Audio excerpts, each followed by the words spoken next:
एकदमै मिलोमतोमा भएको छ। मैले त्यही भनेको मिलोमतोमा भएको छ र एउटा सेटिङको आधारमा। मिलोमतो कसको? प्रधानमन्त्री र उहाँको बीचमा मिलो त उहाँले पठाउनु पाएको छैन। 5 मिनेटमा हुन्छ। This is a fraud on the constitution. संविधानमाथि गरिएको यो गम्भीर जालसाजी हो। कोरोनाको यो महासंकट हो कि राजनीतिक दलको विभाजनलाई कसरी सहजीकरण गर्ने त्यो हो। ल तिमीलाई मन्त्री बनाउँछु, तिमीलाई यति करोड रुपैयाँ दिन्छु भनेर त्यो एउटा खरिद फरोख्त सुरु हुन्छ। त्यो त गर्न मिल्दैन। त्यसरी चाहिँ गिरफ्तार गर्नु भनेको चाहिँ त यो त सरकारको चाहिँ अधिनायकवादी सोच हो। त्यो एउटा बन्धुत्वको भावना यदि छैन भने त लोकतन्त्र भन्ने हुँदैन। 5 मिनेट भित्रै उहाँले चाहिँ के छ त्यो पर्दा पनि पढ्नु भयो। संविधानको पवित्रतालाई नै ध्वस्त गरियो। अब यो भनेको त गम्भीर अनैतिक काम हो नि। अहिले राजनीतिक दलहरूमा उहाँले तोडफोड गर्न खोज्दै हुनुहुन्छ। यो चाहिँ के छ भने गम्भीर चाहिँ संवैधानिक धोखाधडी हो। पार्टीको कार्यकर्ता हुनु पर्यो, झोले हुनु पर्यो, त्यसका आसेपासेले मात्रै जागिर पाउने भयो। अब भोलि 2टा प्रधानमन्त्रीको फर्मुला ल्याउनु होला। अब अदालत पनि चाहिँ के छ भने उहाँले करिब करिब अब कब्जै गरेछ। इतिहासले त उहाँले कुनै एउटा राम्रो रूपमा सम्झिँदैन नि। उहाँ चाहिँ के छ भने सबैलाई चाहिँ आफ्नो दुश्मन मात्रै देख्नुहुन्छ। त्यो पाउनुपर्ने व्यक्तिले राहतै पाएको छैन। त्यसमा चाहिँ के छ भने कसैले आफ्नो घरमा लगेर बोराका बोरा चामल थुपारेको कुनै गैर संवैधानिक अध्यादेशहरू चाहिँ के छ भने पास नहोस् भनेर त्यो राखिएको हो नि। एउटा अपराधिक चरित्र भएको मान्छे पनि त अलिकति सोध्छ नि यो त बडो अप्ठ्यारो समय छ, कमसेकम यो बेला त अलिकति हामीले चाहिँ गर्नु हुँदैन। सरकारको लागि चाहिँ के छ भने आफ्ना कार्यकर्ताहरू भर्ती गर्ने चाहिँ बाटो खुल्यो। प्रोसेसै डिरेल हुन सक्छ। हाम्रो संवैधानिक प्रक्रिया नै ध्वस्त हुन सक्छ। कम्पिटेन्ट पार्लियामेन्टले पनि संविधानसँग बाजिने गरी कानुनहरू बनाउन सक्दैन। त्यो कर्मीहरू नै आक्रमणको शिकार भए गम्भीर रूपमा। यो त गम्भीर अपराध हो नि। खानपिनको एउटा बन्दोबस्त भएको भए उनीहरू कोही पनि यो हजारौं किलोमिटर पैदल जाने थिएनन्। आदरणीय दर्शक, यतिखेर हाम्रो बिचमा हुन्छ वरिष्ठ अधिवक्ता दिनेश त्रिपाठी। दिनेशजी, यहाँलाई एभरेस्ट नेपालमा स्वागत छ। धन्यवाद। भर्खरै हिजो मात्रै यो अध्यादेश यो यस्तो सङ्कटको बेला पनि ल्यायो। यो अध्यादेश ल्याउनुको पछाडि के हो हजुरलाई के लाग्छ? यसको पछाडि कानुनी त्रुटि पनि यसमा एउटा त के छ भने गम्भीर एउटा बदनीयत देखियो। किनभने एउटा प्रधानमन्त्रीले अहिलेको सरकारले अहिलेको सङ्कट के हो र यसको समाधानको उपाय के हुन सक्छ भनेर त्यो कुराहरू पहिल्याउनु पर्ने हो। किनभने अहिले होल चाहिँ के छ भने विश्व नै आक्रान्त छ र अब नेपाल पनि यसबाट अछितो छैन। अब महिनौदेखि अब हामी सबै लकडाउनमा छौँ। एउटा चाहिँ अभूतपूर्व सङ्कटको हामी सामना गर्दैछौँ र यस्तो बेलामा एउटा सरकारमा बसेका व्यक्तिहरूले एउटा बुद्धिमत्तापूर्ण तरिकाले एउटा काम गर्लान्, निर्णय लिएलान् र नागरिकहरूको जीवनको स्वास्थ्यको एउटा रक्षा गर्लान्। त्यो एउटा नागरिकको एउटा लेजिटिमेट एक्सपेक्टेसन भनेको एउटा वैध आकाङ्क्षा त्यो हुन्छ। तर अब अहिलेको यो सरकारले त्यो कुरामा उहाँहरूको वास्ता छैन। उहाँहरू अहिले पनि के छ भने आफ्नो सत्तालाई कसरी बचाउन सकिन्छ र कसरी चाहिँ एउटा सर्वशक्तिमान बन्न सकिन्छ, कसरी एउटा उहाँहरूमा के हो भने एउटा अधिनायकवादी र सर्वसत्तावादी सोच चाहिँ हावी भएको देखियो। र अब एउटा यसको 2टा पाटो छ। एउटा पाटो त के छ भने अब कानुनी र संवैधानिक रूपमै यो गम्भीर रूपमा चाहिँ के छ भने धोखाधडीपूर्ण छ। यसलाई म के भन्छु भने this is a fraud on the constitution. संविधानमाथि गरिएको यो गम्भीर जालसाजी हो, गम्भीर धोखाधडी हो र संविधानको एउटा कपटपूर्ण तरिकाले यो प्रयोग भएको छ। यसलाई एउटा कल्ड्रेबल एक्सरसाइज अफ पावर पनि भनिन्छ। यो दूषित प्रयोग हो। जस्तो संविधानको धारा 114 को जुन बन्दोबस्त छ त्यसमा के हो भने एउटा तत्कालीन रूपमा कुनै अत्यावश्यक कुनै चाहिँ के छ भने गर्नु आवश्यक पर्यो भने हाउसको बैठक नबसेको बेलामा त अहिलेको तत्कालको आवश्यकता के हो? यो कोरोनाको यो महासंकट हो कि राजनीतिक दलको विभाजनलाई कसरी सहजीकरण गर्ने त्यो हो। यो त एउटा सामान्य विवेक भएको, सामान्य बुद्धि भएको व्यक्तिले पनि बुझ्न सक्ने कुरा हो। यस सङ्कटको बेलामा भनौँ कुनै कुराको सङ्कट परिरहेको हाउस नबसाइकन डाइरेक्ट अध्यादेश मार्फत केही ल्याउन सकिन्छ भन्ने कुरा हो। त्यो चाहिँ कस्तो हुन्छ भने हाउस बसेको छैन तर तत्कालीन रूपमा कुनै एउटा यस्तो परिस्थिति आयो जसलाई चाहिँ के छ भने तत्काल चाहिँ सम्बोधन गर्नुपर्ने भयो। मान्यता दिनु जस्तो भन्नुहोस् न कानुनको अभाव देखियो, एउटा लिगल भ्याकुम देखियो। अब जस्तो भन्नुहोस् न अहिले यो कोरोनाको महामारी फैलियो, यो त हामीले परिकल्पना गरेको थिएनौँ। यद्यपि के छ भने यो कोरोना हुँदाहुँदै उहाँहरूले चाहिँ के छ भने हाउस चाहिँ के छ भने अन्त्य गर्नु हो, हाउसको बैठक चाहिँ के छ भने अन्त्य गर्नु हो। तर वास्तवमा के छ भने ठिकै छ अहिलेको यो ग्यापमा, किनभने हामीसँग पर्याप्त चाहिँ कानुनी बन्दोबस्तहरू यो कोरोनासँग फाइट गर्नको लागि पर्याप्त चाहिँ हामीसँग कानुनी बन्दोबस्त छैन हो त्यस्तो परिस्थितिको लागि यो अध्यादेश ल्याउन सकिन्थ्यो तर अब अहिले चाहिँ के हो भने यो कानुनको एउटा संविधानको एउटा बदनीयतपूर्ण कपटपूर्ण प्रयोग किन हो भने किनभने 114 को मनसाय के हो 114 को मनसाय के हो भने त्यो एउटा चाहिँ सङ्कटकालीन उपाय हो त्यो भनेको चाहिँ के छ एउटा असाधारण उपाय हो त्यो चाहिँ के छ एउटा अपवादको रूपमा राखिएको धारा हो किनभने एउटा विधिको शासनले किनभने हामी जनप्रतिनिधिमूलक शासन प्रणालीमा छौँ जनप्रतिनिधिमूलक शासन प्रणालीको एउटा उद्देश्य के हो भने अब अहिले हामीसँग लिखित संविधान छ त्यसमा सरकारका 3वटा अङ्गहरू छन् शक्ति पृथकीकरणको सिद्धान्तमा हामी विश्वास गर्छौँ त्यसमा चाहिँ के छ भने कार्यपालिकाको काम चाहिँ कानुन बनाउने होइन कानुन बनाउने काम चाहिँ के छ भने विधायिकाको हो अब विधायिकाले कानुन बनाउने काम चाहिँ विधायिकाको हो र त्यो चाहिँ के छ भने कार्यपालिकाको होइन कार्यपालिका चाहिँ के छ भने कहिलेकाहीँ चाहिँ के छ भने एकदमै एक्स्ट्राअर्डिनरी एउटा क्रिटिकल टाइममा क्राइसिसको बेलामा अपवादको रूपमा जुन बेला अब कानुन एकदमै अप्ठ्यारो पर्यो र केही न केही चाहिँ उपाय गर्नै पर्यो हो त्यस्तो बेलाको लागि राखिएको त्यो बन्दोबस्त हो तर उहाँहरूले चाहिँ के गर्नुभयो भने अब अहिले त तत्कालको आवश्यकता चाहिँ के छ भने राजनीतिक दलको विभाजनलाई कसरी सहजीकरण गर्नु भन्ने त होइन नि कोरोना सम्बन्धी अहिलेको सङ्कट त कोरोनाको सङ्कट महामारी होइन स्वास्थ्य सम्बन्धी सङ्कट हो त्यसको लागि चाहिँ के छ भने जस्तो अहिले डाक्टरहरू असुरक्षित छन् अहिले चाहिँ के छ एकदमै हामी क्रिटिकल टाइममा छौँ जस्तो भनौँ तपाईँले यही मैले ठ्याक्कै बिचमा यही कुरा गरिरहँदाखेरि जस्तो मोदीले पनि अध्यादेश ल्याए तर त्यहाँ चाहिँ स्वास्थ्यको मतलब भनौँ न स्वास्थ्यलाई जोडिएर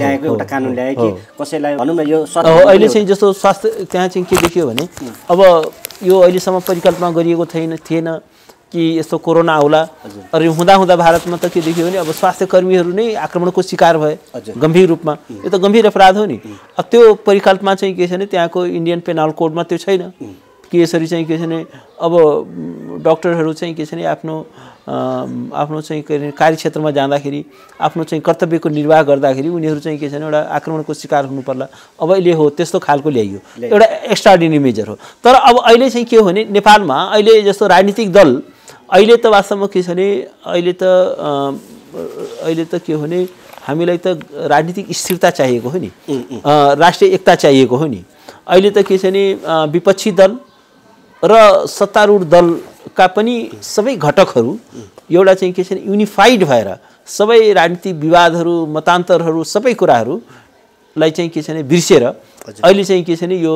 नागरिकको जीवनको कसरी रक्षा गर्ने स्वास्थ्यको कसरी रक्षा गर्ने हो त्यो काम त्यसमा लाग्नुपर्ने बेलामा अब उहाँले एउटा कस्तो आत्मघाती कदम चाल्नुभयो भने एउटा के ल्याउनुभयो भने आत्मघाती काम कि जस्तो अब राजनीतिक दल चाहिँ के छ भने विभाजन चाहिँ को प्रक्रियालाई उहाँले चाहिँ सजिलो बनाइदिनु हो खुकुलो बनाइदिनु जसलाई फुट्न मन छ त्यसलाई अब सहजीकरण गर्नुभयो अब यो भनेको त गम्भीर अनैतिक काम हो नि यो भनेको चाहिँ के हो भने अहिले राजनीतिक दलहरूमा उहाँले तोडफोड गर्न खोज्दै हुनुहुन्छ अब तोडफोडले के निम्ति आउँछ गम्भीर अस्थिरता निम्ति आउँछ अराजकता निम्ति आउँछ र यसले के गर्छ भने राजनीतिक एउटा पोलिटिकल पोलराइजेसन ल्याउँछ राजनीतिक ध्रुवीकरण ल्याउँछ राजनीति केही घण्टा अघि मात्रै यो समाजवादी पार्टी त फुट्ने भनेर पनि कुरा आइसक्यो 8 सांसद हो अब यसले एउटा अर्को के छ भने एउटा अनैतिक प्रक्रिया चाहिँ सुरु गर्ने जुट्नु पर्ने ठाउँमा फुट्न लाग्यो फुट्ने जस्तो भन्नुस् न अब अहिले चाहिँ के हुने भयो भने एउटा उहाँले यो कत्रो यो अनैतिकताको व्यापार गर्नुभयो भने एउटा हर्स ट्रेडिङ भन्छ नि यो खरिद बिक्रीको राजनीति अब भोलि चाहिँ के छ भने यो चाहिँ भोलि चाहिँ सांसदहरूको खरिद बिक्री गर्ने प्रक्रियालाई उहाँले चाहिँ के छ भने सजिलो बनाउनु हो त्यसको लागि बाटो खोल्नु हो हामी पहिले पनि विगतमा चाहिँ के छ भने यो यत्रो दुःखद प्रक्रियाबाट हामी गुजिसकेका थियौँ अब अहिले चाहिँ के छ भने पावरमा बनिरहनको लागि आफ्नो नम्बर पुर्याउनको लागि र चाहिँ के छ भने राजनीतिमा अवसरवादिता चाहिँ हावी हुने भयो अब मन्त्री पदको लागि धेरै दलहरू त्यहाँ तोडफोड हुने भयो र उहाँको आफ्नै दल पनि टुट्न सक्ने भयो भन्दाखेरि के छ भने उहाँ चाहिँ एउटा ठाडै एउटा चाहिँ अराजकतालाई अस्थिरतालाई चाहिँ के छ भने निम्त्याउँदै हुनुहुन्छ र यसकारण के छ भने यो संविधानको चाहिँ के छ भने एकदमै बदनीयतपूर्ण र कपटपूर्ण प्रयोग हो तर यही भनिरहँदाखेरि केहीले मैले हिजो मात्रै एउटा सामाजिक सञ्जाल अथवा न्युजमा सुनिरहेको थिएँ कि एकजनाले रिट हाल्नु तर सर्वोच्चले त फाँटबाटै फर्काइदियो भन्ने कुरा पनि छ यसमा चाहिँ अलिकति यो के हो खास अब अहिले चाहिँ सर्वोच्च अदालतले एउटा फुल कोर्टले एउटा निर्णय के गरेको छ भने अब यो एकदमै असाधारण सङ्कट छ त्यसकारण के हो भने अहिले चाहिँ अरू जनरल चाहिँ कुरामा हामी सुनवाई गर्दैनौँ भनेको छ। खालि के छ भने कोरोनासँग सम्बन्धित हुनु पर्यो या चाहिँ के छ भने बन्दी प्रत्यक्षीकरणको हो। तर वास्तवमा मेरो विचारमा यो दृष्टिकोण ठिक होइन, किनभने यो त एउटा एक्स्ट्राअर्डिनरी कुरा आयो। यसलाई चाहिँ सर्वोच्च अदालतले आफूसँग आएका चाहिँ के छ भने एकदमै यो त अर्जेन्ट कन्स्टिट्युसनल इस्यु हो। यो अर्जेन्ट कन्स्टिट्युसन इस्युलाई चाहिँ सर्वोच्च अदालतले सम्बोधन गर्नु पर्थ्यो। यसलाई चाहिँ के छ भने यो कोरोनासँग सम्बन्धित होइन, तर यसले चाहिँ के छ भने अहिलेको क्राइसिसलाई बढाउँछ। संविधानको जुन फङ्सनिङ छ त्यसलाई चाहिँ के छ भने जटिलतामा पुर्याउँदछ। भोलि चाहिँ के छ भने यही कारणले गर्दाखेरि यो होल प्रोसेसै डिरेल हुनसक्छ, हाम्रो संवैधानिक प्रक्रिया नै ध्वस्त हुनसक्छ। अब उहाँहरू चाहिँ के छ भने तत्कालै अब संवैधानिक परिषदको बैठक बोलाएर अब के छ भने धडाधड चाहिँ के छ भने संवैधानिक आयोगहरूमा चाहिँ के छ भने आफ्ना सबै कार्यकर्ताहरू आसेपासे नजिकका मान्छेहरू भर्ना गर्दै हुनुहुन्छ। र वास्तवमा के छ भने एउटा त राजनीतिक दल सम्बन्धी यो त गम्भीर आपत्तिजनक छँदैछ। तर वास्तवमा के छ भने यो संविधानको देखादेखि on the face of record prima facie रूपमा प्रथम दृष्टिमै यो संविधानको चाहिँ गम्भीर उल्लङ्घन भएको छ। किनभने जस्तो गणतन्त्रमाथि पनि केही भयो, गणतन्त्रको कुरा त छँदैछ, तर गणतन्त्र भन्दा पनि म यसको अरू कन्स्टिट्युसनल पार्टमा पहिला कुरा राखौँ। 284मा एउटा संवैधानिक परिषदको व्यवस्था गरिएको छ। त्यो संवैधानिक परिषदमा प्रधानमन्त्री, प्रधान न्यायाधीश, सभामुख, विपक्षी दलको नेता, उपसभामुख र राष्ट्रिय सभाको अध्यक्ष रहने चाहिँ बन्दोबस्त गरिएको छ। र त्यो किन गरियो त? किनभने यो कन्स्टिट्युसनल कमिसनहरू भनेको चाहिँ के छ भने यी हाई पावर कमिसनहरू यसलाई इन्डिपेन्डेन्ट बनाउनुपर्छ। यसलाई चाहिँ के छ भने यो सत्तारूढ दलको यो भ्राती संस्था नबनोस्, सत्तारूढ दलको कालो छाया त्यसमा नपरोस्। एउटा राष्ट्रिय सहमतिको आधारमा चाहिँ बेस्ट मान्छेहरू, इन्टिग्रिटी भएका मान्छेहरू, हाई मोरल भएका मान्छेहरू, राष्ट्रलाई चाहिने मान्छेहरू मात्रै त्यसमा नियुक्त हुन सकुन् भनेर चाहिँ के छ भने, किनभने तिनीहरूको भूमिका चाहिँ अत्यन्त महत्त्वपूर्ण छ। त्यो भनेको चाहिँ के छ भने जस्तो कन्स्टिट्युसनल कमिसनको काम स्टेटलाई एउटा निरङ्कुश हुनबाट रोक्ने, स्वेच्छाचारी हुनबाट रोक्ने र त्यसले चाहिँ के छ भने सर्वसत्तावादी हुनबाट रोक्ने। जस्तो मानव अधिकार आयोग किन बनाइयो भन्दाखेरि के छ भने त्यसले एउटा वाचडगको रूपमा काम गर्छ कि स्टेटले ह्युमन राइटको भायोलेसन गर्न नसकोस्। अब त्यसमा सारा आफ्ना कार्यकर्ता भयो भने त उसले के चेक गर्छ र? उसले त के छ भने स्टेटलाई चेक गर्न सक्ने, त्यसका अथोरिटिजहरूलाई चेक गर्न सक्ने त्यस्तो पर्सनालिटिज भएको इमिनेन्ट पर्सनालिटिजहरू चाहियो। र यसमा हरेक कमिसनहरूमा चाहिँ के छ भने इमिनेन्ट मान्छेहरू, हाई इन्टिग्रिटी भएका मान्छेहरू, हाई मोरालिटी भएका, उच्च नैतिकता भएको, उच्च चरित्र भएका मान्छेहरू। अब यो त के छ भने अब सरकारको लागि चाहिँ के छ भने आफ्ना कार्यकर्ताहरू भर्ती गर्ने चाहिँ बाटो खुल्यो। र अब चाहिँ के छ भने किनभने त्यहाँ अब अपोजिसनको लिडर हुन्थ्यो, उसले एउटा चेक गर्थ्यो। अब चाहिँ के छ भने अपोजिसन जुन संविधानको बेसिक परिकल्पना थियो कि खास गरेर कन्स्टिट्युसनल कमिसनहरू, किनभने यो चाहिँ एउटा राज्यलाई एउटा चेक एन्ड ब्यालेन्सको त्यो एउटा मेकानिजम हो, त्यो मेजर्स हो। लोकतन्त्र भनेको यदि नियन्त्रण र सन्तुलनको प्रणाली छैन भने त्यो लोकतन्त्र हुँदैन। त्यहाँ चाहिँ के छ भने नियन्त्रण र सन्तुलन, तपाईँको मसँग अब 2/3 बहुमत छ, जे पनि गर्न पाइँदैन। कानुन बमोजिम काम गर्नु पर्यो। र लोकतन्त्र भनेको के छ भने बहुमतको चाहिँ के छ भने विनर टेक अल हुँदैन, बहुमतले चाहिँ सबै चाहिँ गर्दैन। त्यसमा चाहिँ के छ भने माइनोरिटिजहरूको पनि राइट्सहरू इन्स्योर हुनु पर्यो। त्यस कारण के छ भने यो कन्स्टिट्युसनल कमिसनहरू भनेको चाहिँ के छ भने राष्ट्रको एउटा त्यो स्टेटमाथिको एउटा चेक एन्ड ब्यालेन्स गर्छ। यसले स्टेटलाई चाहिँ के छ भने स्वेच्छाचारी हुन दिँदैन। निर्वाचन आयोग छ ताकि के छ भने सरकारमा सत्तारूढ दलले जथाभावी तरिकाले निर्वाचनमा धाँधली गरेर चुनाव नजितोस् भन्नको लागि एउटा इन्डिपेन्डेन्ट कमिसन बनाइयो। त्यसले उसले आचार संहिताहरू जारी गर्छ र त्यसको सुपरभाइज गर्छ र राज्यलाई चाहिँ के छ भने एउटा जथाभावी तरिकाले चुनावलाई चाहिँ के छ भने दूषित हुन दिँदैन। लोकसेवा आयोग छ, त्यसमा चाहिँ के छ भने अब लोकसेवा आयोगमा सबै कार्यकर्ताहरू भयो भने भोलि के हुन थाल्छ भने सबै उसका कार्यकर्ताहरूले मात्रै जागिर पाउँछन्, योग्यताको आधारमा जागिर पाउने हुँदैन। त्यो हुने बित्तिकै त लोकतन्त्र त समाप्त भएर गयो नि। खालि के छ भने पार्टीको कार्यकर्ता हुनु पर्यो, झोले हुनु पर्यो, त्यसका आसेपासेले मात्रै जागिर पाउने भयो। त्यस कारण अब यस्ता यी सबै कमिसनहरूको चाहिँ के छ भने एउटा पर्पज छ र यो चाहिँ के छ भने एन्टी मेजोरिटेरियन मेजर्सहरू हुन्। बहुमतले चाहिँ के छ भने थिचोमिचो नगरोस्, तानाशाही नगरोस्, विधिको शासनलाई ध्वस्त नगरोस्, त्यसको स्वच्छता कायम रहोस् भन्नका लागि अब यो कमिसनहरू चाहिँ के छ भने अब एउटा त्यसको परिकल्पना नै यस कारण भयो कि ताकि यसमा चाहिँ किनभने त्यो हाई पावर कन्स्टिट्युसनल काउन्सिल भनेको हाई पावर र एकदम हाई लेभलको चाहिँ के छ भने त्यो परिषद हो, काउन्सिल हो, हाई लेभलको काउन्सिल हो जसमा चाहिँ के छ भने नेसनको चाहिँ के छ भने सबै इमिनेन्ट मान्छेहरू त्यहाँ हुन्छन्। प्राइम मिनिस्टरदेखि लिएर अपोजिसन लिडरसम्म, हाउसको स्पिकर, चिफ जस्टिस सबै हुन्छन् नि। त्यो भनेको चाहिँ के छ भने यो चाहिँ के छ भने यस्तो कन्स्टिट्युसनल फङ्सनिजहरूलाई एपोइन्ट गर्नको लागि एउटा त्यस्तो खालको एउटा हाई त्यो इमिनेन्ट बडीको चाहिँ परिकल्पना गरियो। अब अहिले चाहिँ त्यसमा के गरियो भने त्यसको होल परिकल्पनालाई नै ध्वस्त हुने गरी, त्यो पराजित हुने गरी। त्यस कारण एउटा कुरा के छ भने जस्तो अध्यादेशले संविधान संशोधन गर्न पाउँदैन, किनभने कुनै पनि डेमोक्रेटिक एउटा जहाँ लिखित संविधान छ, जहाँ डेमोक्रेसी छ, त्यहाँ के हुन्छ भने कन्स्टिट्युसन भनेको चाहिँ फन्डामेन्टल गभर्निङ डकुमेन्ट हो। त्यो कन्स्टिट्युसनलाई निरस्त हुने गरी, निष्क्रिय हुने गरी, प्रभावहीन हुने गरी कुनै चाहिँ कानुन बन्न सक्दैन। इभन कम्पिटेन्ट पार्लियामेन्टले पनि संविधानसँग बाजिने गरी कानुनहरू बनाउन सक्दैन।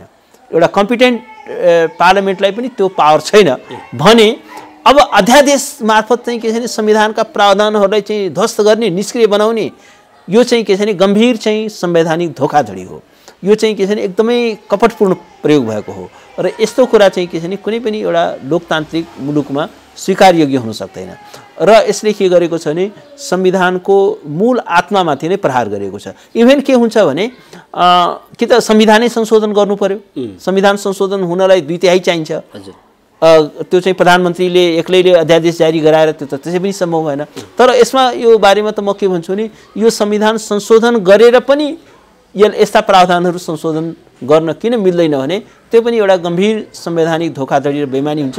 किनभने त्यो संविधानको एउटा बेसिक परिकल्पना हो। किनभने संविधानको बेसिक परिकल्पना भनेको चाहिँ नियन्त्रण र सन्तुलनको प्रणाली हो, रुल अफ ल हो।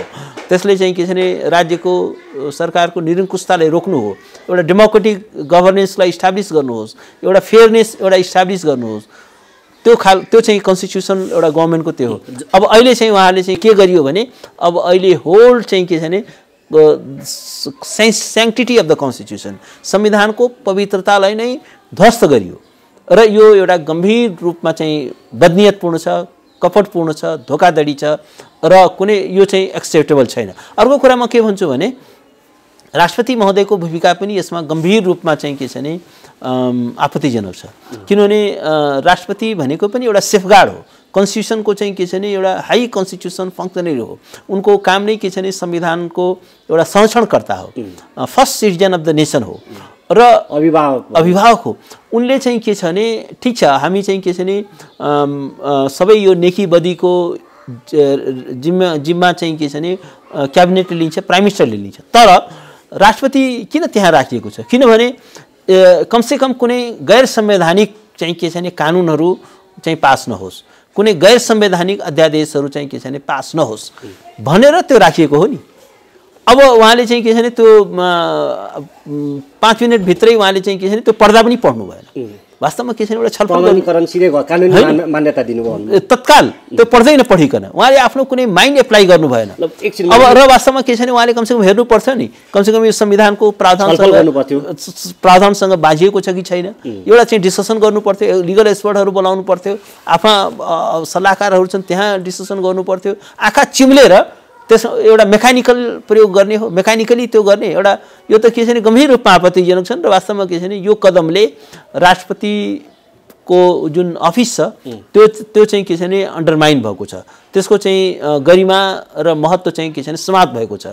यो चाहिँ के छ भने एकदम हाइली प्रेस्टिजियस अथवा यो पनि यसको गृह कार्य चाहिँ केही होइन, गृह होइन, यो चाहिँ के छ भने एकदमै मिलोमतोमा भएको छ। मैले त्यही भनेको मिलोमतोमा भएको छ र एउटा सेटिङको आधारमा यो चाहिँ के छ भने कुनै हजुर मिली महत्त्व कसको होइन, प्रधानमन्त्री र उहाँको बिचमा मिलो त उहाँले पठाउनु पाएको छैन, 5 मिनटमा हुन्छ। प्रधानमन्त्री ओली र राष्ट्रपति विदा भण्डारीले चाहिँ प्रधानमन्त्री पहिले नै गृह कार्य भएको त्यो त सबै कुरा उहाँले कन्फिडेन्समा लिएर हेर्नुहोस्।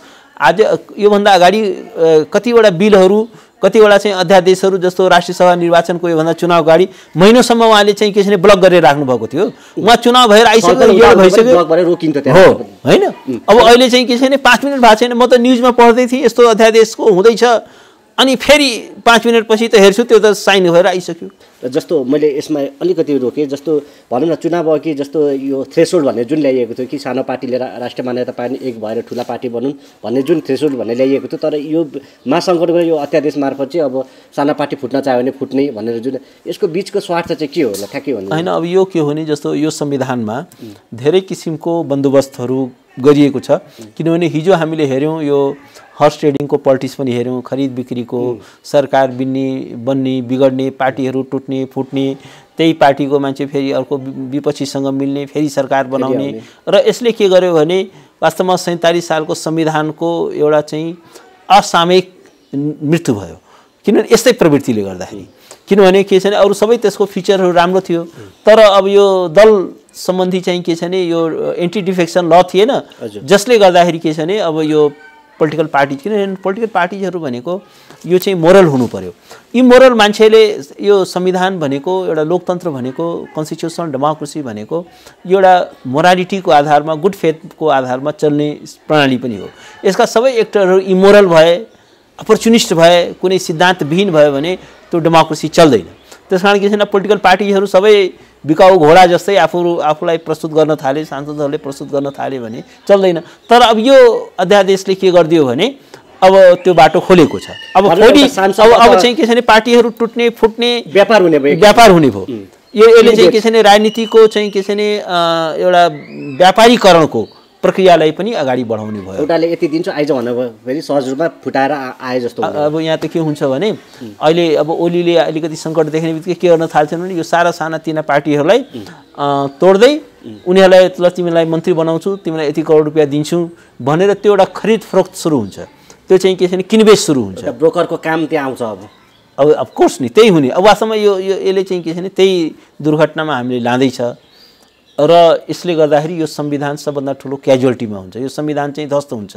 यो कन्स्टिट्युसन दिनेशजी हजुर त राजनीति विशेष पनि राम्रोसँग भन्छ, कतिपय चाहिँ अब ओली प्रचण्डको चाहिँ टुट्न पनि लागेको, ओलीले पार्टी फुटाउन लागेको पनि भन्ने कुराहरू होइन। त्यो एउटा होइन, यसमा सत्यता के छ भने जस्तो किनभने एउटा म के भन्छु भने जस्तो ओलीजीको जुन पर्सनालिटी छ त्यो चाहिँ एउटा डेमोक्रेटिक पर्सनालिटी होइन। त्यो भनेको चाहिँ के छ भने एउटा सर्वसत्तावादी व्यक्तित्व हो, एउटा अथोरिटेरियन पर्सनालिटी हो। उहाँ चाहिँ के छ भने अकोमोडेटिभ छैन। जस्तो यो उहाँका आफ्ना कुनै पनि कलिग्सलाई उहाँले कुनै स्पेस दिनु भएन।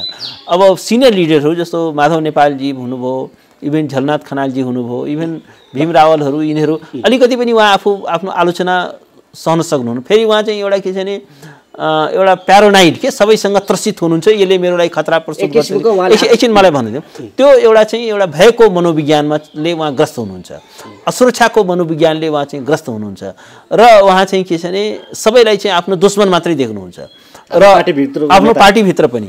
अनि त्यसले के छ भने उहाँले कसैलाई पनि विश्वास गर्नु भएन, कसैलाई पनि कुनै स्पेस दिनु भएन। अब प्रचण्डलाई उहाँले पार्टी एकता त गराएर पार्टीभित्र ल्याउनु भयो, तर अब वास्तवमा यो पनि हास्यास्पद हो कि एउटै पार्टीको दुईवटा अध्यक्ष हुने, भोलि दुईटा प्रधानमन्त्रीको फर्मुला ल्याउनु होला। तर के छ भने अब त्यो सेरेमोनियल अध्यक्ष जस्तो हुनुभयो, खासै उनको चाहिँ रोल भएन, भूमिकाविहीन बनाए, कुनै खास रोल दिएन। त्यसले गर्दाखेरि अब उनीहरूलाई पनि के हो भने अब माधव नेपालजीहरू उहाँहरू पनि चाहिँ के छ भने एउटा ग्याङअप गर्न बाध्य भए। उनीहरू पनि के छ भने they are left with no option. उनीहरूले पनि के छ भने अब प्रचण्ड माधव नेपाल, झलनाथ अनि इभेन वामदेव गौतम, अब यो सबै चाहिँ के छ भने एन्ड कम्पनी चाहिँ के छ भने एउटाले अलिकति ग्याङअप गरेको त्यो चाहिँ सेन्स उहाँले गर्नुभयो। त्यस कारण अब क्लियरली उहाँले चाहिँ एउटा के म्यासेज दिएको भने यो प्रधानमन्त्री ओलीले कि अब उहाँले आफ्नो पार्टीभित्र उहाँ चाहिँ के छ भने अब जनमत त उहाँको कम्प्लिट अब होस्टाइल बनाउनु हो। उहाँको विरुद्ध अहिले सारा जनमत छ। उहाँ चाहिँ के छ भने उहाँको अब उहाँले आफ्नो सारा राजनीतिक पुँजी चाहिँ सिध्याउनु भयो, उहाँको विश्वसनीयता सबै समाप्त गर्नुभयो, लोकतान्त्रिक चाहिँ के छ भने उहाँको विश्वसनीयता सबै समाप्त गर्नुभयो। तर अहिले तत्कालको लागि लङ टर्ममा यो त उहाँको लागि आत्मघाती छ, तर तत्कालको लागि चाहिँ के छ भने पार्टीभित्र ओलीजीले चाहिँ के छ भने आफूलाई सुरक्षित गराउनु हो। उहाँले चाहिँ के छ भने अब के छ भने अब तोडफोड भए पनि ल ठिक छ 40% भए पनि चलाउन सक्ने भयो, मान्यता पाउने भयो र त्यसपछि चाहिँ के छ भने यो सानातिना पार्टीहरू खुद्रा खाद्रा साराले तोडफोड गरेर भए पनि उहाँले, किनभने हेर्नुहोस् प्राइम मिनिस्टर हुने बित्तिकै उसको लेभरेज बढी हुन्छ नि, उसले चाहिँ के छ भने र मन्त्री पदको अफर गर्न सक्ने भयो भन्दाखेरि त एउटा चाहिँ के छ भने यसै पनि एडभान्टेज हुने भयो नि त। त्यसकारण के छ भने अब यो एउटा एभिल डिजाइन अन्तर्गत भनेपछि एक किसिमले उहाँले चाहिँ के छ आफ्नो आफ्नो पर्सनल पावर चाहिँ सेक्योर गर्ने सुरक्षा कवच रचाउनु सुरक्षा हो एक्ज्याक्टली हो त्यो गर्नुभयो। एउटा चाहिँ के छ भने एउटा त्यो गर्नुभयो। अर्को के गर्नु भने अब अपोजिसनलाई उहाँले चाहिँ कसरी तह लगाउन खोज्नुभयो भने अब यो संवैधानिक नियुक्तिको प्रक्रियामा चाहिँ के छ भने अपोजिसन पनि इन्भल्भ हुन्छ, अपोजिसनको लिडर इन्भल्भ हुन्छ। अब त्यो उसलाई के गरिदिनु हो भने उहाँले चाहिँ अब उस अपोजिसन लिडर बिना पनि संवैधानिक नियुक्तिहरू हुन सक्ने भयो भनेपछि चाहिँ के छ भने विपक्षलाई चाहिँ के छ भने भूमिकाविहीन बनाइदिनु हो। कुनै स्पेस संविधानले दिएको स्पेस पनि खोजिदिनु भयो। संविधानले दिएको जुन भूमिका हो प्रतिपक्षलाई त्यो पनि उहाँले खोज्नु हो। र अर्को कुरा यसको फेरि अर्को पनि एउटा उहाँको चाहिँ के छ भने गेम प्लान के पनि भयो भने आफूलाई बलियो बनाउन ल अब सबभन्दा जस्तो स्ट्राटेजिक उहरू के छ भने अब जस्तो अख्तियार छ। अब अख्तियारमा पनि के छ भने सारा आफ्ना मान्छेहरू ल्याउने बाटो खोल्यो र भोलि चाहिँ के छ भने उहाँले चाहिँ ल अलिकति धेरै विरोध गर्न थाल्यो भने अख्तियार लगाइदिने, त्यसलाई चाहिँ तर्साउने एउटा अस्त्रको रूपमा त्यो पनि पाउनुभयो नि। त्यसपछि चाहिँ के छ भने अब सारा आयोगहरू आफ्नो कब्जा भइसकेपछि भोलि अब सारा आफ्ना मान्छेहरूलाई मात्रै बढुवा गराउने ठुल्ठुलो पदमा चाहिँ के छ भने अब सारा नियम प्रक्रिया मिचेर चाहिँ के छ भने आफ्ना मान्छे मात्रै स्टेटका सबै अर्गनहरूमा भर्ने अब त्यो पनि गर्ने भयो। चुनावै भयो भने चाहिँ निर्वाचन आयोगमा आफ्नो सबै कार्यकर्ता राख्ने र त्यहाँबाट चाहिँ के छ भने म्यासिभ चाहिँ के छ भने धान्धली गर्न सफल हुने भयो। मानवाधिकार आयोग पनि अब खाली हुन्छ, त्यहाँ पनि सबै आफ्ना कार्यकर्ताहरू राखिदिने र त्यसपछि के छ भने ह्युमन राइटको जतिसुकै भायोलेसन भयो भने कोही पनि बोल्ने भएन। अब अदालत पनि चाहिँ के छ भने उहाँले करिब अब कब्जै गरेको छ। अब यसले पनि के छ भने झन् त्यो पनि बाटो खुल्यो नै भन्दाखेरि के हो भने अब उहाँले चाहिँ के छ भने यो एउटा कस्तो हो भने एउटा डरलाग्दो सर्वसत्तावाद चाहिँ के छ भने मुलुकमा एउटा जन्मियो। वास्तवमा के छ भने एउटा लोकतान्त्रिक संविधानको 4 किल्लाभित्र एउटा चाहिँ के छ भने हिटलर जन्मे जस्तो हो यो। किनभने अब संविधान त करिब संविधानको अक्षरहरू छ, धाराहरू छ, तर अब के हो भने संविधानको धाराहरू चाहिँ संविधानको जुन मूल आत्मा हो, soul of the constitution has been dead, त्यसको आत्मा चाहिँ के छ भने मरिसक्यो। जस्तो अहिले यो डेमोक्रेसीको एक्सपर्टहरूले अहिले के एउटा एनालिसिस गर्छन् भने जस्तो एसियाको ल्याटिन अमेरिकाको धेरै देशहरूको अध्ययन गर्दाखेरि इभेन जस्तो युरोपकै पनि जस्तो हङ्गेरी छ। हजुर अब हङ्गेरीमा त्यसरी चाहिँ के छ भने अब यत्रो उसको खिलाफमा लडेर डेमोक्रेसी ल्याएको हो नि, एकदमै रसन त्यो चाहिँ कम्युनिस्ट चाहिँ डिक्टेटरसिपबाट नि एउटा डेमोक्रेटिक ट्रान्जिसन भएको हो नि। त्यहाँ पनि अब एउटा चाहिँ के छ भने त्यहाँ चाहिँ के छ भने अब संविधान औपचारिक रूपमा त्यही छ, तर के छ भने त्यसको आत्मा चाहिँ मरिसकेको छ। फर्मल कु पनि भएको छैन, फर्मली चाहिँ के छ भने कन्स्टिट्युसन चाहिँ के छ भने खारिज भएको छैन। अन्डर द सेम कन्स्टिट्युसन अब चाहिँ के छ भने एउटा अधिनायकवाद, एउटा सर्वसत्तावाद चाहिँ के छ भने एउटा चाहिँ स्थापित भएको छ र डेमोक्रेसी चाहिँ बिस्तारै चाहिँ के छ भने अब त्यो तिरोहित भएको छ, त्यो समाप्त भएको छ। त्यसकारण के छ भने अब नेपालमा पनि करिब त्यही फेनोमेना देखियो। अब चाहिँ के छ भने यो एउटा चाहिँ संविधानका सबै जुन डेमोक्रेटिक सेफगार्डहरू छन् त्यो सबै डेमोक्रेटिक सेफगार्डहरूलाई ध्वस्त गर्ने। योभन्दा अगाडि पनि त ओलीजी प्रधानमन्त्री भएपछि उहाँको काम त सबै जस्तो आउने बित्तिकै उहाँले चाहिँ ल मण्डलादेखि लिएर कहीँ पनि जुलुस निकाल्न पाइँदैन भनेर नोटिफिकेसन जारी गराउनु भयो ताकि प्रोटेस्ट नहोस्। त्यसपछि उहाँले मिडिया सम्बन्धी जुन बिल ल्याउनु भयो, सोसल यो मिडिया सम्बन्धी जुन बिल ल्याउनु भयो, जति पनि उहाँले बिल ल्याउनु भयो, अहिले जासुसहरूको बारेमा जुन बिलहरू ल्याउनु भयो, यो चाहिँ प्रति जासुसी संस्थाको बारेमा, यो सबै के छ भने यो डेमोक्रेसीलाई ध्वस्त गर्ने खालको, एगेन्स्ट अफ डेमोक्रेसी, त्यो फ्रिडमलाई ध्वस्त गर्ने खालको, डेमोक्रेटिक यो स्पेसलाई श्रिङ्क गर्ने खालको र चाहिँ के छ भने यो रुल अफ ललाई समाप्त गर्ने खालको चाहिँ के छ भने उहाँले त्यो एरेन्जमेन्ट त त्यो तयारी त पहिल्यैदेखि द भेरी फर्स्ट डेदेखि उहाँले त्यो गर्दै आउनुभएको छ नि। This is a culmination. यो चाहिँ के छ भने अध्यादेश चाहिँ के छ भने वास्तवमा यत्रो महामारीको सङ्कटले पनि उहाँको यो सर्वसत्तावादी सोचमा कुनै लगाम लगाउन सकेन। यो बेलामा त के छ भने जतिसुकै एउटा अपराधिक चरित्र भएको मान्छे पनि त अलिकति सोध्छ नि यो त बडो अप्ठ्यारो समय छ, कमसेकम यो बेला त अलिकति हामीले अब यति चाहिँ गर्नु हुँदैन। तर उहाँले चाहिँ कुनै नैतिकताको कुनै मूल्य मान्यता संविधान कसैले उहाँले चाहिँ के छ छेकेको छैन। आज चाहिँ के छ भने उहाँले ठिक छ क्षणिक रूपमा पार्टीभित्रको गेम प्लानमा उहाँ सक्सेस हुनुहोला, तर अब इतिहासले त उहाँले कुनै एउटा राम्रो रूपमा सम्झिँदैन नि। जस्तो अलिकति यही कुरामा मैले गरिरहँदाखेरि जस्तो हजुरले भन्यो यो भित्र आदेश ल्याउनुको ग्याङको एउटा सेन्स थाहा पाएर उहाँले यो एउटा आफूलाई सुरक्षा कवचको लागि ल्याउनु भनिरहँदाखेरि जस्तो यो सुरक्षा कवच ल्याउनु भयो, जुन यो निर्णयहरू लिनुभयो प्रधानमन्त्रीले, यो कुरा त प्रचण्ड माधव नेपालीहरूले पनि त महसुस गरेको देखिराख्नु भएको। अब उहाँहरूको चाहिँ फर्दर स्टेप के हुन्छ जस्तो लाग्छ अथवा के गर्नु पर्यो? अब मेरो विचारमा उहाँहरू अब हिजो चाहिँ अलिकति कडा रूपमा प्रस्तुत भए जस्तो दिनुभयो, तर म के देख्छु भने उहाँहरूको पनि अप्सन धेरै छैन। किनभने अब उहाँहरू चाहिँ के छ भने अब अहिले ओलीजीले जसरी आफ्नो सञ्जाल फिजाउनु भएको छ, सारा ठाउँ आफ्ना मान्छे फिट गर्नुभएको छ, अर्बौं खर्बौंको चाहिँ रिसोर्सेस जम्मा गर्नुभएको छ, भोलि पार्टीभित्र चाहिँ के छ भने अब किनबेचको राजनीतिमा त पैसा त उहाँसँग छ नि। आखिर एउटा प्रोजेक्टमा चाहिँ के छ भने 700 करोड 800 करोड 1200 करोड 2500 करोडको चाहिँ घोटाला भएको पैसा त उहाँसँग छ नि। हो त त्यो पैसा त भोलि के को लागि त भन्दाखेरि यही कामको लागि प्रयोग हुन्छ। भोलि यो पैसा चाहिँ के छ भने पार्टीभित्रको किनबेच, सांसद किनबेच, विपक्षीहरूलाई किनबेच गर्नु पर्यो।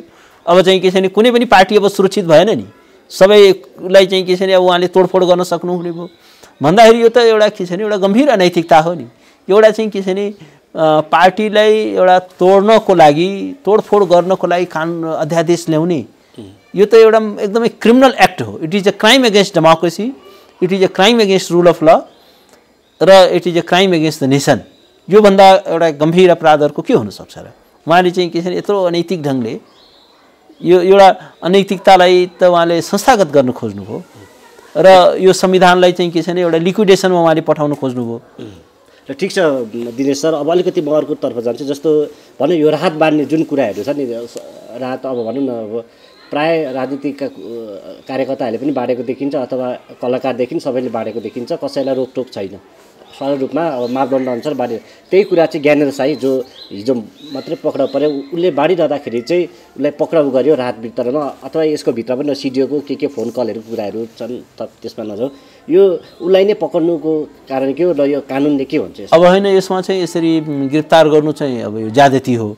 किनभने यो चाहिँ के हो भने पहिलो कुरा त के छ भने यो अहिले स्टेट इन्स्टिट्युसनमाथि नागरिकहरूको धेरै विश्वास छैन।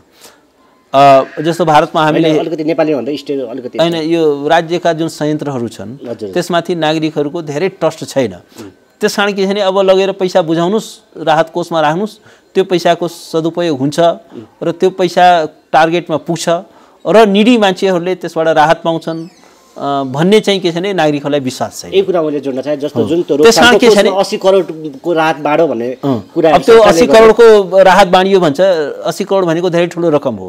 तर के छ भने अब मान्छेहरू सबै सडकमा छन्, सबै चाहिँ के छ भने खान नपाएर चाहिँ के छ भने हजारौँ किलोमिटर बरु पैदल चल्न बाध्य भए। यहाँ यदि उनीहरूलाई खानपिनको एउटा बन्दोबस्त भएको भए उनीहरू कोही पनि यो हजारौँ किलोमिटर पैदल जाने थिएनन्, झरीमा रुझेर चाहिँ जाने थिएनन्।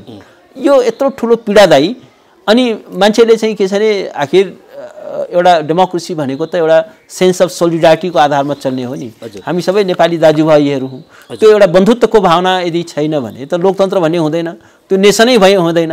एउटै राष्ट्रका हामी नागरिक हौँ भनेपछि एउटा बन्धुत्वको भावना हुन्छ। त्यस कारण के छ भने अब नागरिकहरूले चाहिँ त्यस्तो बेलामा उनीहरूको मन थाम्न सक्दैन, उनीहरू सहयोग गर्न चाहन्छन्, राहत दिन चाहन्छन्, आफ्नो फेलो सिटिजनलाई बचाउन चाहन्छन्। अब यो त के छ भने यो सत्ताको चाहिँ उन्मादले मतान्त भएका विवेक शून्य व्यक्तिहरूले मात्रै त्यो पीडा हेर्दैन। त्यस कारण उहाँहरू चाहिँ के छ भने आफू त उहाँले गर्नुभएकै छैन, त्यो सारा पैसा अब भ्रष्टाचारमा गएको छ र वास्तवमा के छ भने त्यो पाउनुपर्ने व्यक्तिले राहतै पाएको छैन। त्यसमा चाहिँ के छ भने कसैले आफ्नो घरमा लगेर बोराका बोरा चामल थुपारेको समाचार हामीले सुनिरहेको छौँ। भन्दाखेरि के छ भने त्यो जुन या पाए पनि कार्यकर्ताले मात्रै बाँडिएको होला या धनीमानी व्यक्तिहरू जो राहतको आवश्यकतै छैन, अब त्यो पनि त्यसले पाएको हो। तर जो रियल निडी मान्छे हो, जो वास्तविक पीडित छन्, जसको अर्को कुनै उपाय छैन, वास्तवमा के छ भने त्यसले पाएको छैन। त्यस कारण के छ भने अब राहत बाँड्न नदिनु, यो भनेको त योभन्दा ठुलो अनैतिकताको अर्को पराकाष्ठा हुनै सक्दैन। योभन्दा अर्को अब्जेक्सनेबल कुरा केही हुनै सक्दैन। र त्यसमा पनि अब राहत बाँड्न गएका मान्छेलाई एउटा प्रतिशोधको भावना राखेर गिरफ्तार गर्नु, थुनामा राख्नु, हतोत्साहित गर्नु, अब योभन्दा अर्को चाहिँ के हुनसक्छ भनेपछि ज्ञानेन्द्र शाहीलाई प्रतिशोधको हिसाबमा गिरफ्तार होइन त्यो त गर्न मिल्दैन त्यसरी चाहिँ गिरफ्तार गर्नु भनेको चाहिँ त यो त सरकारको चाहिँ अधिनायकवादी सोच हो र यसरी कानुन हातमा लिन मिल्दैन यसरी नागरिकलाई चाहिँ के छ भने एउटा सहायता बाँड्न हिँडेको एउटा नागरिकलाई त्यो गिरफ्तार गर्नु भनेको चाहिँ के छ भने त्यो कुनै पनि एउटा लोकतान्त्रिक समाजमा त्यस्तो कुरा चाहिँ स्वीकार्योग्य हुन सक्दैन धन्यवाद दिनेश सर यहाँलाई समय र समयको लागि यहाँलाई धेरै धेरै धन्यवाद छ धन्यवाद मलाई यो क्रिटिकल समयमा र यो क्रिटिकल इस्युजहरुमा आफ्नो विचार राख्ने मौका दिनुभयो धेरै धेरै धन्यवाद